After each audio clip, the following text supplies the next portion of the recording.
Hey folks, this is Ask Mark Joyner, episode number 2, where you get to ask me anything you want live.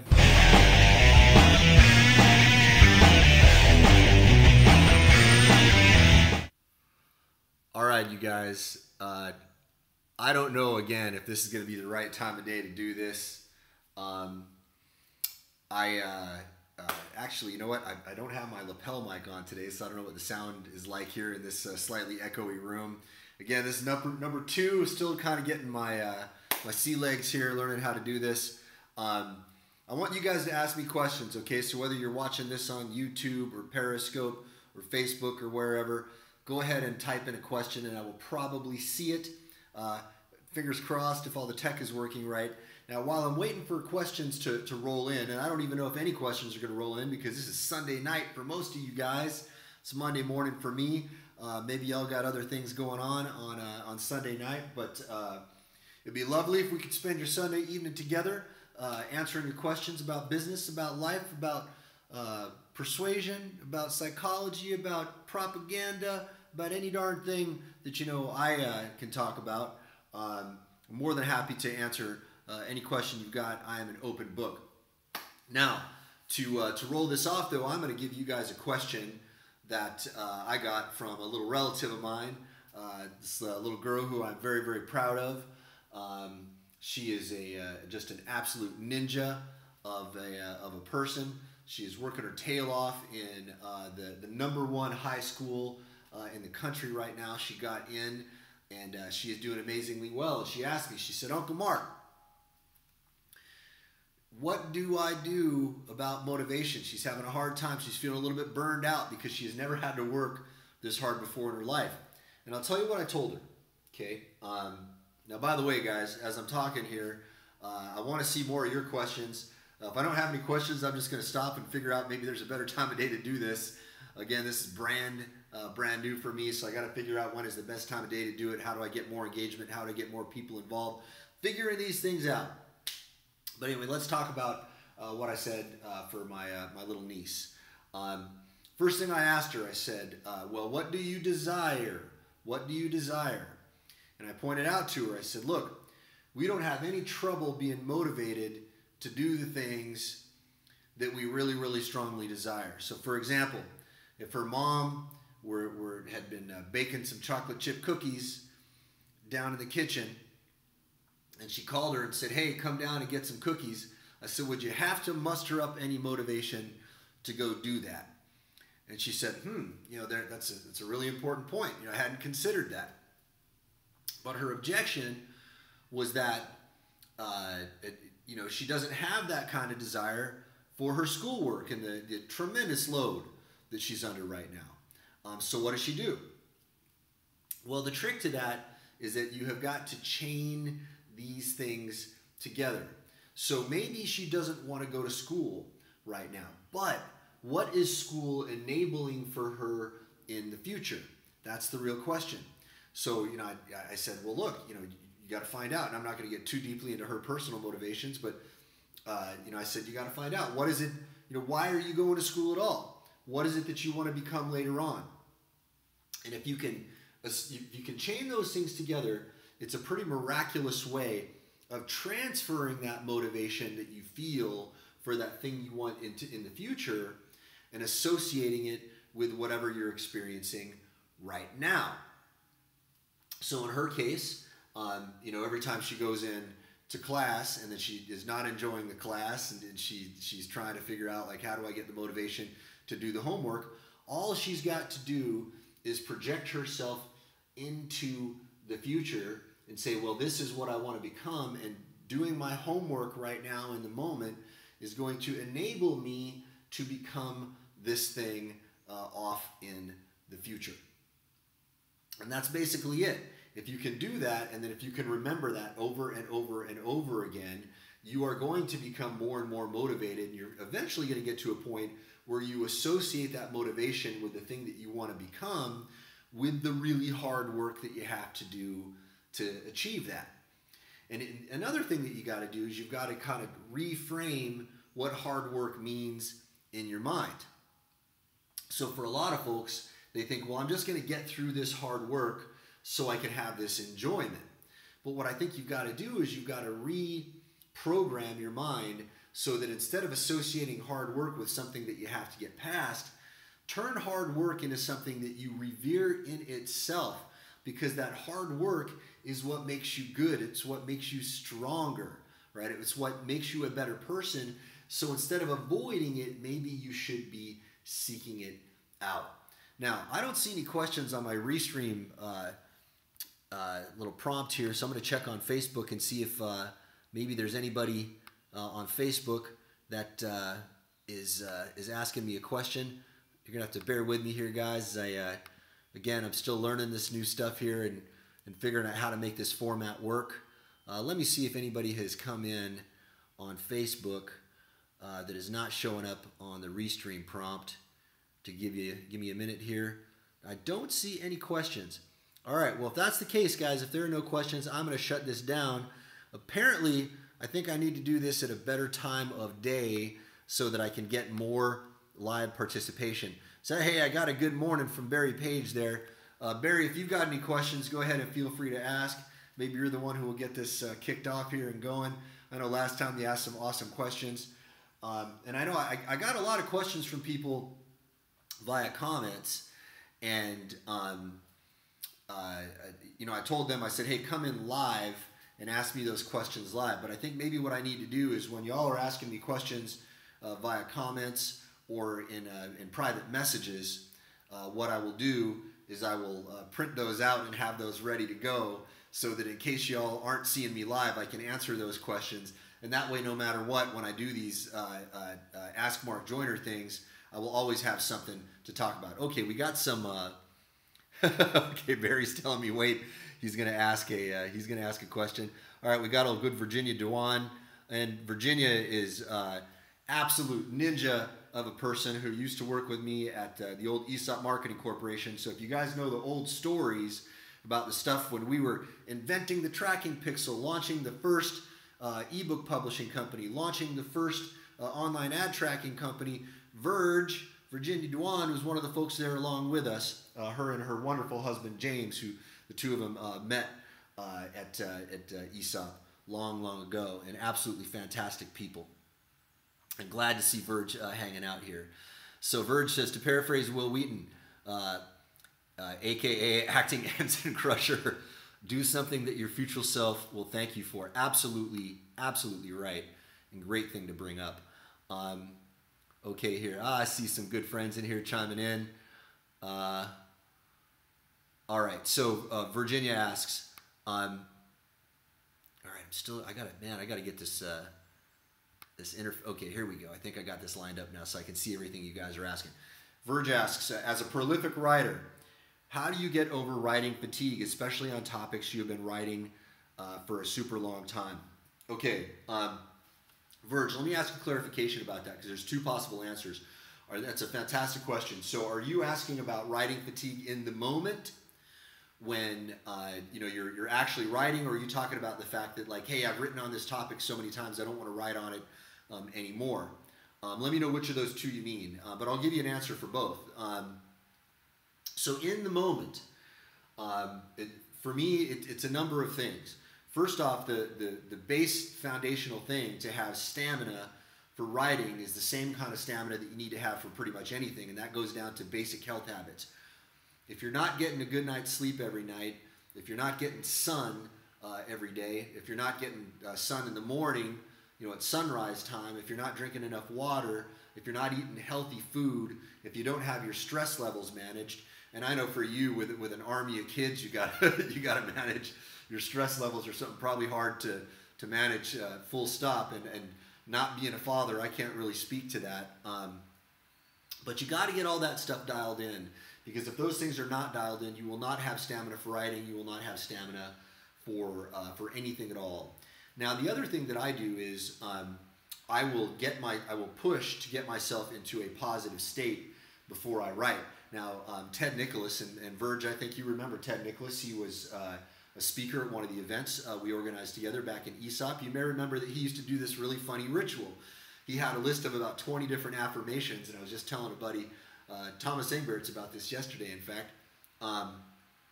he had these 20 affirmations, and he would say stuff like, I will write with honesty and passion, yes! And it looks funny with a 70-year-old man doing that, but I tell you what, the guy has sold billions with a B, dollars worth of products and services with his copywriting. So this guy knows a thing or two about what it takes to write. That is one way to generate the energy that you need to be able to write. Now, another thing is you need to get into a good, healthy position for your body when you write. So for me, I do a combination of a standing desk, and in fact, right now, my computer is sitting on a portable standing desk. It's actually a metallic music keyboard stand that I have converted into propping my laptop on, and I can adjust it so that it has about the right height for me. Your elbows need to be about parallel, and then I have it slightly down like this so I can be looking down at it without putting my head too far forward.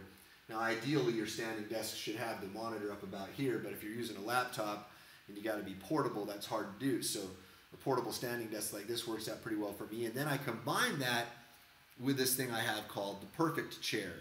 Now, that's something you guys can Google. It's something that a company, I believe, called Human Touch puts together. I've had probably about 4 of those in my lifetime now. I just bought a brand new one here in Thailand because it is absolutely wonderful for keeping my body in a healthy position as I write. So instead of sitting down, which shortens your hamstrings and causes all kinds of lower back problems and whatnot as a result, this Perfect Chair puts you in a nice, comfortable, relaxed position. So I won't do a full recline in the Perfect Chair. I'll do about half. There's a little, anyway, I'm gonna film this and show this to you guys at some point here coming up to show you exactly how I use it. But I kick back in that, and it's got memory foam in it, by the way, so it feels really good when you're on it. And then, I put my laptop on my desk, and I just go, and I can sit in that thing for hours and hours and hours, and that helps with the fatigue as well. And another thing is to make sure you stay hydrated. Another thing I do intermittent fasting. Okay, now this isn't for everybody. Not everybody has the willpower to do this, and it's much easier to do intermittent fasting when you're on keto, but here's why this helps with my writing. I haven't had anything to eat today. I'm not going to eat anything until much later tonight. Okay, after my training, then I will eat, and I'm going to eat only one meal. Why? Because if my energy is not wasted in digestion, I have more energy to do other things. Now, if you're not keto adapted, it's going to be very, very hard to intermittent fast. If you are keto adapted, your body is burning ketones instead of glucose to get the ATP that your cells need to run all of the biological processes in your body. So that means that because I'm keto adapted, if I don't eat, well, my body says, okay, I just need to burn some fat, and then I'm going to turn that fat into fuel, and that way I don't feel hungry. Now, if I were not keto adapted and I were relying on glucose, intermittent fasting would be very hard because I would be having all these ups and downs, these energy spikes and dips. All right, so keto adaptation along with intermittent fasting has helped me tremendously as well with my energy levels for writing and for just about everything else too. Verge, I hope that answers your question. And by the way, your writing is getting better and better and better. Every time I see stuff that you write, you're always getting better with the stuff that you're writing, and keep it up. And I totally respect the raw honesty that you put in your writing as well. To me, that's the only kind of writing that really matters. Because otherwise, what are we doing? We're bullshitting, and nobody needs to read bullshit. Okay. All right. Barry Page asks, okay, so related to health, actually, how are you finding the carnivore diet? Any negatives you've experienced? Okay, so somebody finally asked me about the carnivore diet. I'm going to talk to you all about it. Now, first off, I don't necessarily recommend the carnivore diet to anyone. I am doing this as an experiment. I did it because I've heard of a lot of people who are resolving their autoimmune conditions with it. I've had gut issues my whole life, ever since I was a very, very young man. I think from the age I was around 12, I had problems with my gut, and it's been diagnosed as all sorts of things, from ulcers to this kind of IBS or whatever. And frankly, I don't know if I believe any of these different diagnoses, because I don't think we fully understand what's going on with people's guts yet. We're still learning a tremendous amount about how enormously complex the microbiome is and the relationship between the microbiome and our neurotransmitters and so many other really, really interesting things. Now, with all that said, also I was diagnosed with some arthritic condition in my shoulders before as well, and I was told by doctors that I will never have healthy digestion again. I have to take anti-inflammatory drugs, and I was also told that I have to be on non-steroidal anti-inflammatory drugs for my arthritis, which, by the way, all of these things now we're starting to discover are what they call autoimmune conditions. Well, guess what? I didn't stop exercising like they told me. I'm actually working out much harder now. I'm much fitter now as a result. Not necessarily completely due to the carnivore diet. We're going to get to that in a second. My stomach problems are doing a lot better now as well. I don't take the anti-inflammatory drugs that the medical community tells me that I need to be on, because after doing my own research on these things, I came to the conclusion that those things are going to be causing me more harm than good. They don't know how to cure most of these autoimmune conditions yet, and what they are doing is they are masking the symptoms with a lot of these drugs, and I think they are actually causing a lot more problems as a result. So, I turned to the carnivore diet. Now, I'm a guy who has tried all sorts of radically different diets. I did veganism 2 times in my life. I was a lacto-ovo vegetarian for 1 year when I was in the Army. And then a few years ago, this was around, I think around part of 2012 to 2013, I was what is known as an 80-10-10 raw vegan for about an entire year.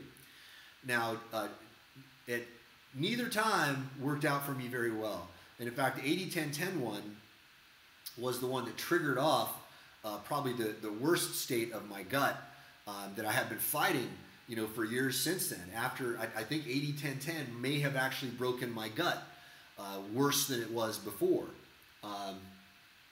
So again, there are some people out there who swear by that diet, who seem to be doing okay, but my general sense is that it's actually harming a lot of people. I think veganism is actually harming a lot of people. I seriously question the scientific case that people are presenting for it. I think, I've gone through a lot of the literature. I've read, and guys, if you're a vegan, please don't bombard me with all of your research and all of that. I've read it. Okay, I've read the China study. I know McDougall. I know all those other guys. I've read their books. I've done a deep dive into PubMed. I've looked at those things.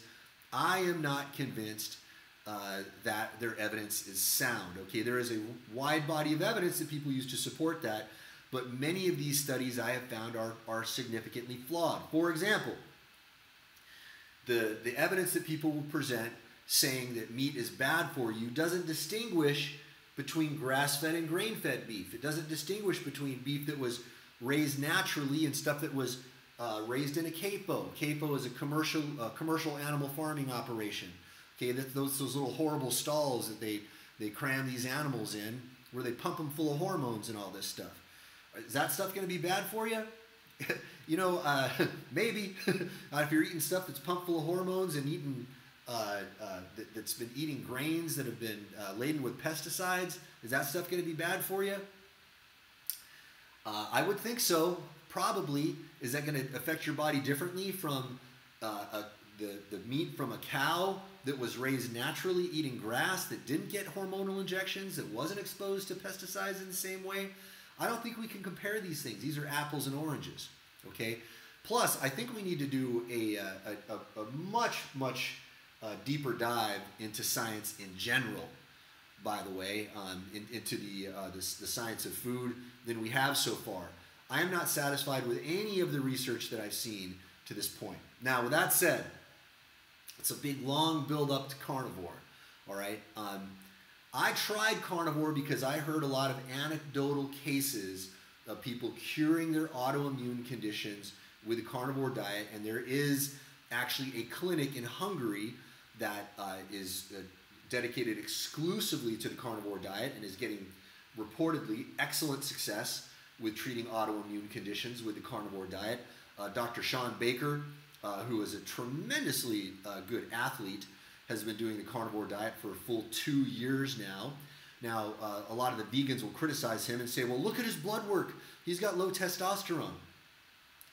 Okay, is that really your evidence? When the guy just broke a world record on the Concept 2 rower, and he is at 52 years of age, is deadlifting 500 pounds, you're going to tell me that your argument about how that guy being unhealthy is the fact that his testosterone numbers are low?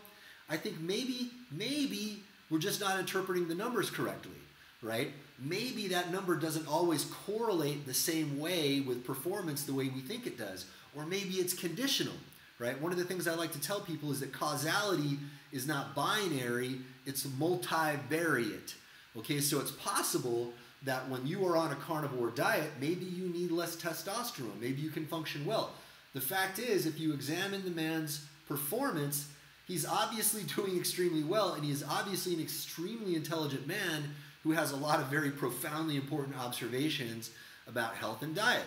Okay, so looking at all of that, and again, recognizing that formal studies are definitely superior to anecdotal evidence, but remember, formal studies are corruptible.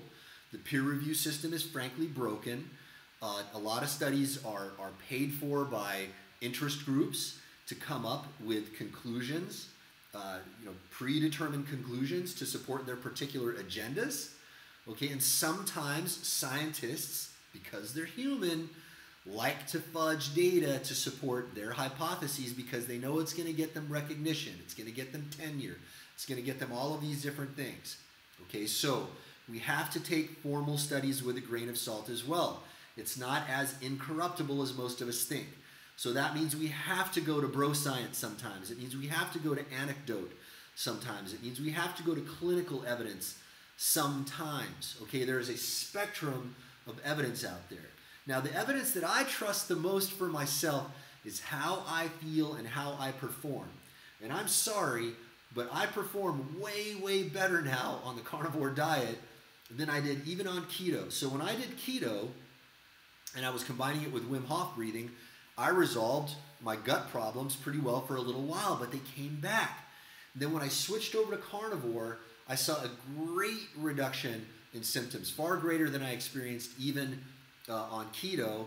And a lot of people hypothesize that it's the elimination of vegetables that's causing this. Perhaps it's only for some people. Perhaps there's bioindividuality. Maybe my gut biome is broken in some way that I don't have the intestinal flora required to process these things correctly. That's possible. That's one hypothesis.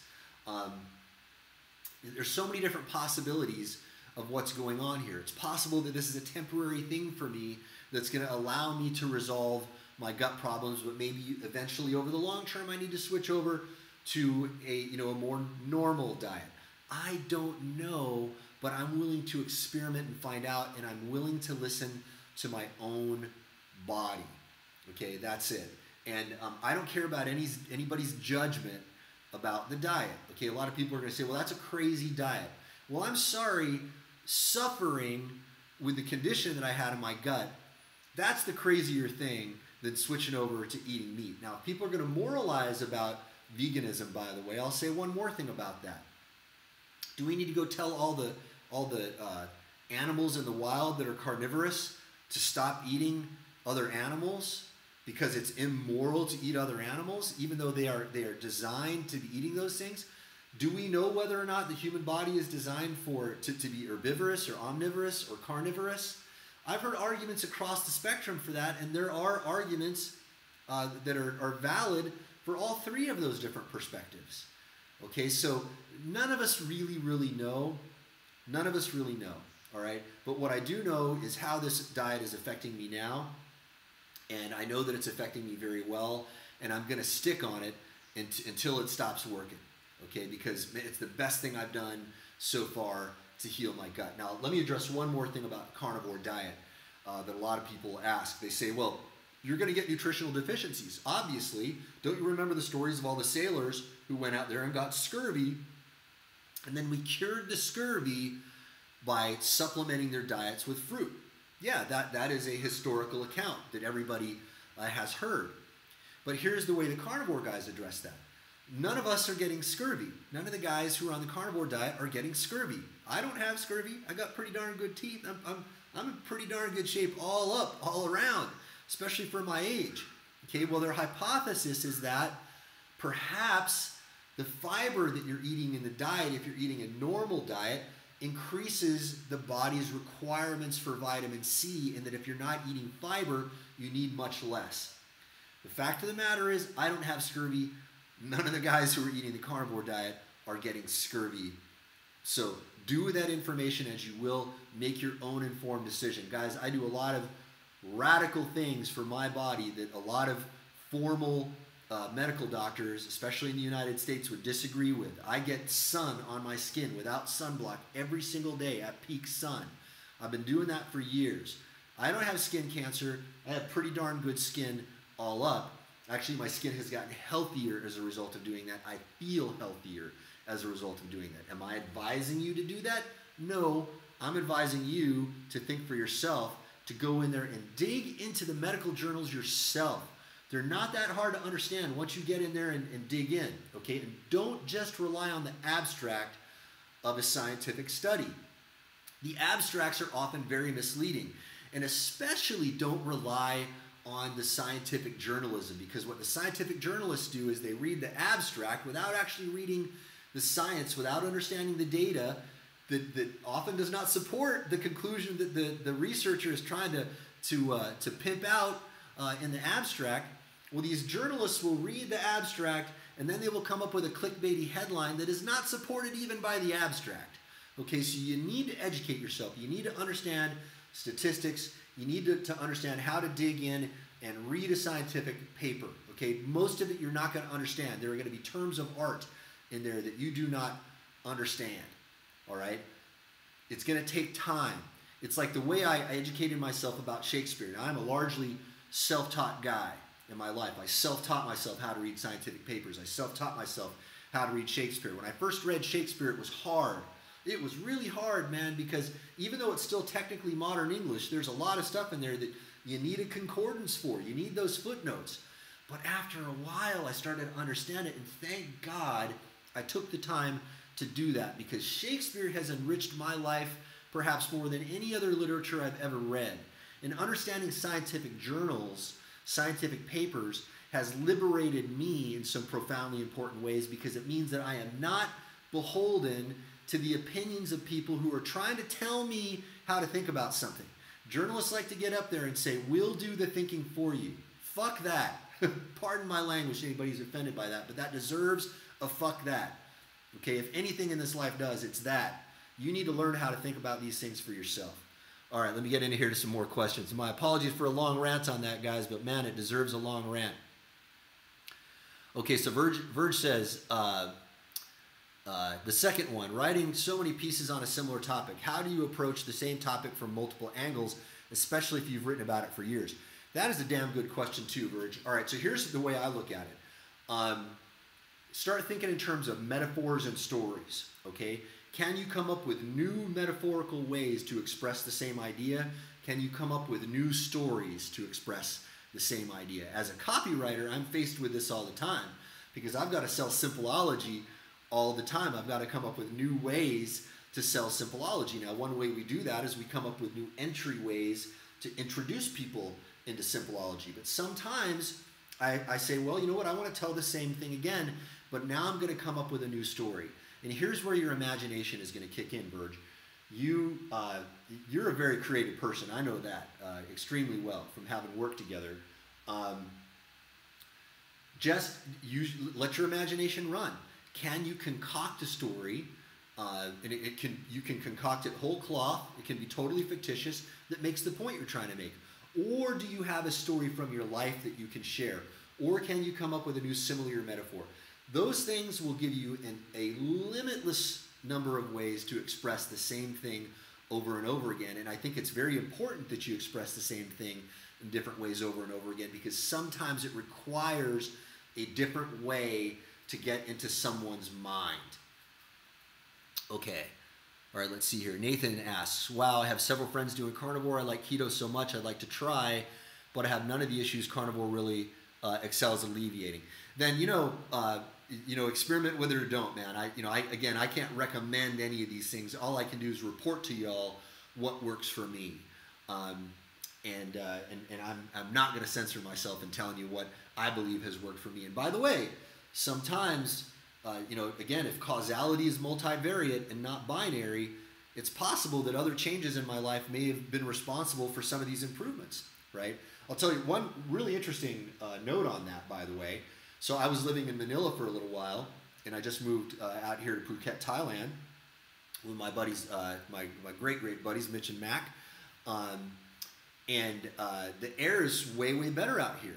Well, I'll tell you, I have observed going back and forth from Manila that every time I go into Manila, my gut gets worse. And every time I leave Manila, my gut feels better.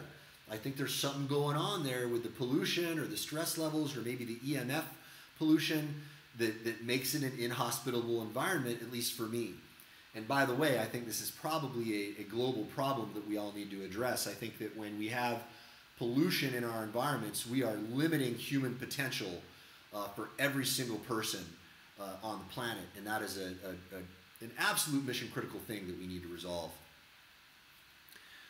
All right. Okay, thanks for all the kind words and hellos, guys. All right, so Barry asks, thanks for the answer. Solid advice. I'm testing nothing but 1 kilogram of beef each day for the next 2 weeks. Should be fun. Barry, I want to point out something about this. One thing that a lot of the guys on carnivore have observed is that it might take up to 90 days to really feel the results. In the first 30 days, you might see an alleviation of symptoms, and then in the 60 days, you might see some more intense healing. And then in the 60 to 90 days, you might start to feel more optimal. And again, I'm relaying something anecdotal here, right? These are the guys who are doing just beef, all beef. It's a tough ask to ask somebody to do that for 90 days. But if you do have that kind of problem, it might be worth trying out. It has certainly been worthwhile for me. All right, thanks for the kind words, guys. And it's great to interact across different platforms here on this. I don't know if I'm getting the YouTube questions fast enough, by the way. The guys at Restream say that the Facebook questions come fast. The stuff on Periscope and YouTube is a little bit slower. But anyway, we're going to keep optimizing this and making this much, much better. All right, Alexander says, I just started keto about 2 months ago, and so much of the inflammation I had has gone down. Good for you, bud. Listen, guys, don't be afraid to experiment with diets. I think that might be the last question we've got so far, so maybe this is a good point to end on for today. But something I want to point out, it's a historical observation, all right?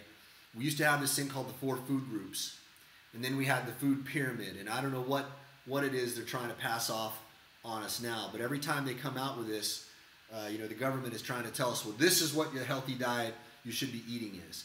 For the longest time, they were telling us, that cholesterol straight up is bad, but then we started to distinguish between HDL and LDL.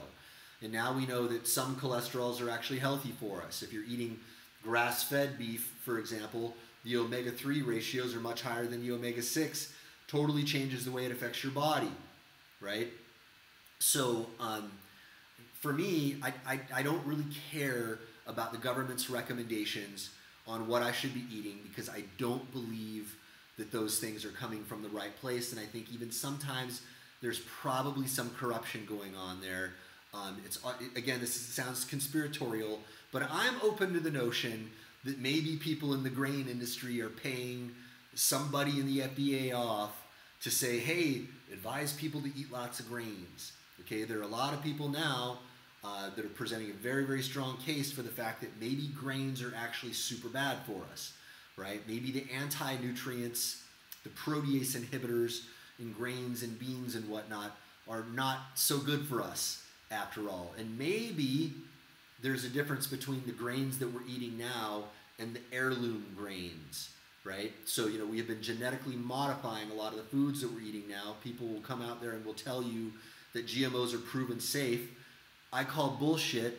There's nothing proven safe in science because to prove something is safe, it means you have to have a completely omniscient data set of everything that we can possibly know, and you have to be able to bounce that information against that complete data set.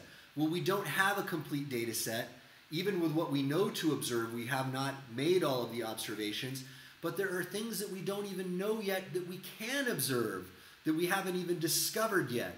So I don't know if you guys have heard me talk about nanomaterials, but we're starting to discover now that the periodic table is not all there is to chemistry, right? If you don't know about that, Google graphene, Google the nanomaterial revolution, all right? The world is changing radically right now in front of our very, very eyes. We are learning things that we don't even know about.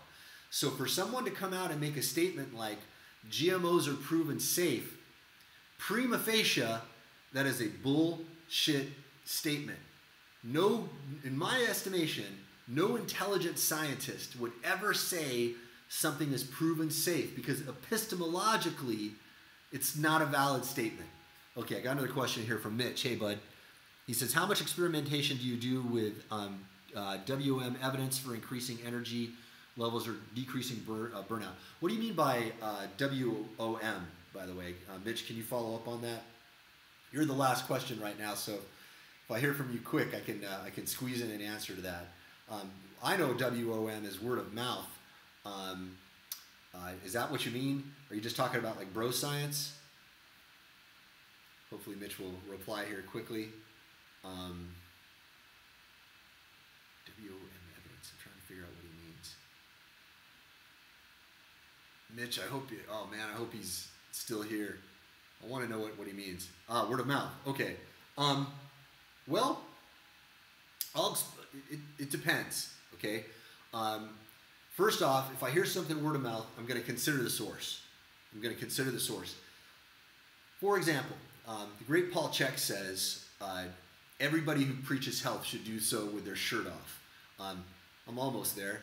Maybe I'll do that one of these days just to show y'all that, I think y'all can tell that I'm pretty fit. If somebody is not healthy, I'm going to take their advice with a grain of salt. By the way, I get tons of advice from unhealthy people on how strange my dietary patterns are, right? I got to find that quite amusing. So that's number one.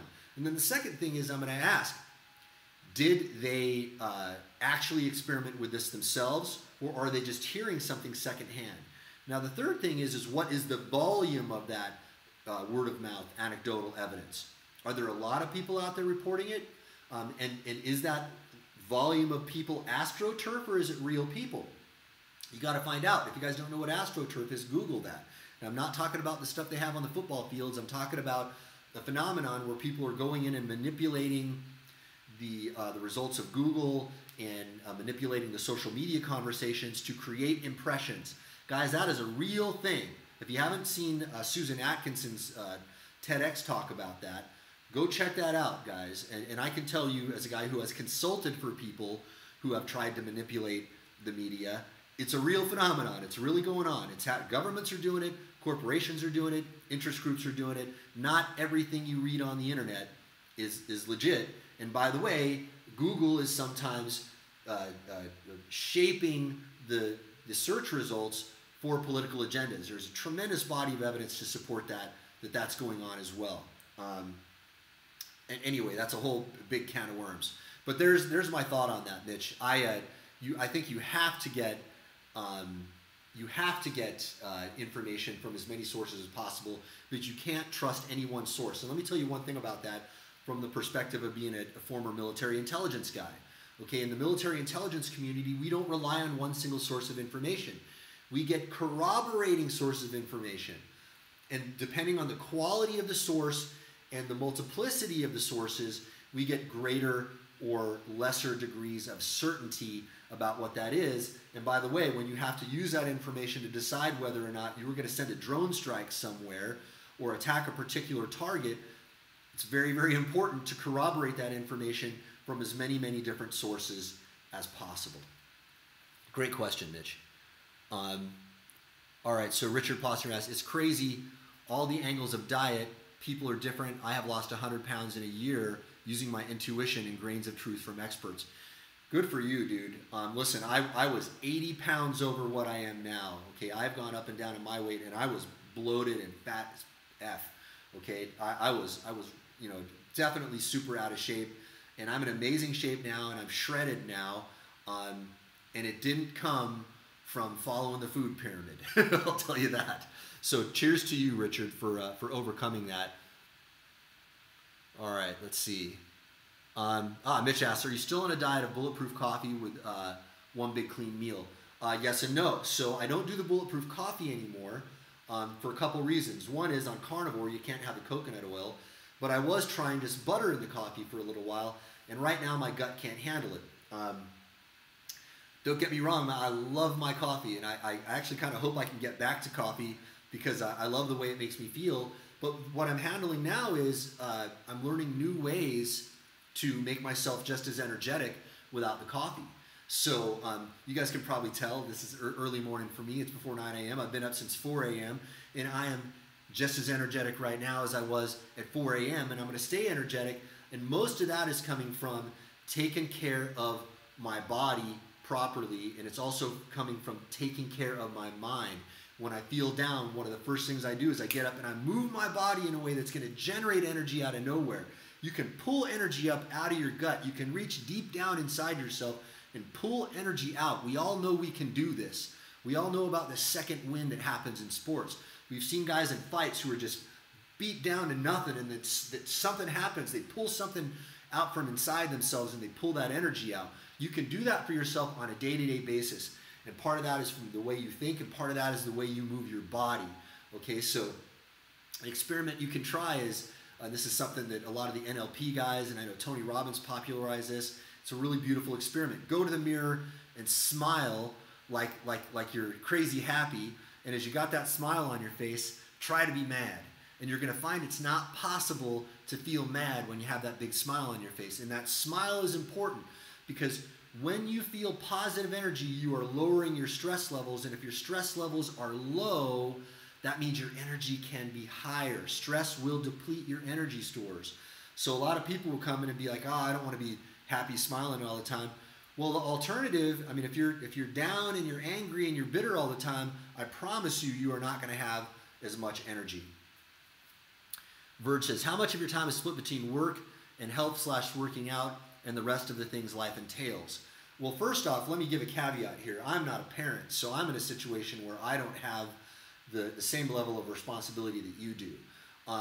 For me, health practices and work and everything else, I see all this stuff as being together now, right? So fewer and fewer hours of my life are spent now doing things like, lounging around in front of the tube.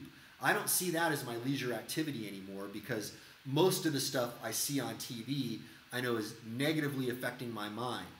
Okay, it puts me in a lower mood and it puts you in a trance and it brainwashes you. There is product placement in the entertainment that we're watching. I believe that there is messaging placement inside the entertainment that we're watching. Now, if you think that that's conspiratorial bullshit, believe me, you're wrong, guys.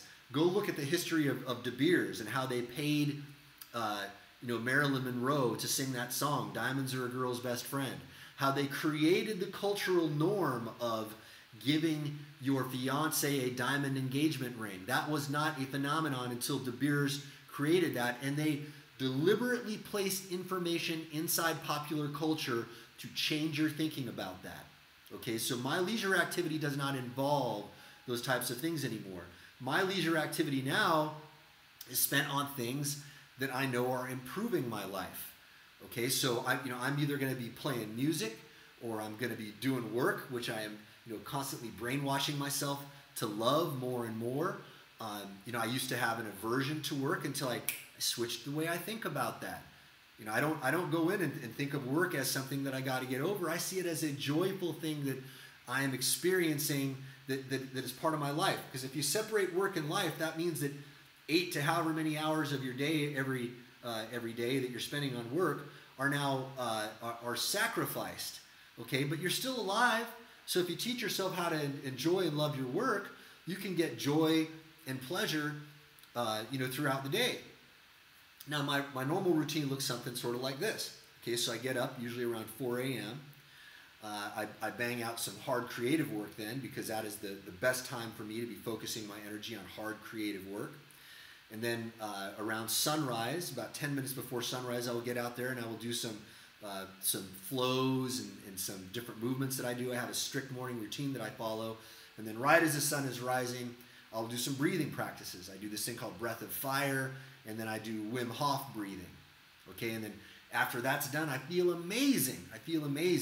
And then I get up and I do my Wake Up with Mark Joyner video, and then I do a little bit more work, and now I'm going to start doing these Ask Mark Joyner videos probably around this time, depending on how people respond to this time of day, all right? And then I get back in and I start doing some more work. And by the way, you'll notice I haven't eaten anything yet. I'm only going to eat one meal a day. Sorry, I'm looping back to the other question before. You asked me if I was still doing Bulletproof Coffee and one meal a day. I am doing one meal a day still, okay? And so when do I get my leisure time, my relaxation time? Well, right around sundown these days, I'll usually put on my blue blocker sunglasses because I don't want the artificial light disrupting my sleep pattern, something you guys can Google and find out about. It's helped me out tremendously. Again, watching the sunrise, getting sun throughout the day. Oh, by the way, midday I get sun for anywhere between 40 minutes to an hour, and I will listen to a book on tape, or I will meditate during that time. And I'll work up until around the sun starts to go down. And then I'm going to start, hanging out, having some fun. I'm going to play some music, might chit-chat with some friends, something like that. And then by around 8 p.m., I'm in bed, get ready to sleep because I want a full good night's sleep. Now, there is a price for this. There are a lot of social events that I have to sacrifice. People are always inviting me out to go out at night. And I used to say, oh man, I gotta go out and do that. I'm going to miss out. Well, I don't care anymore. I can hang out with people during the day.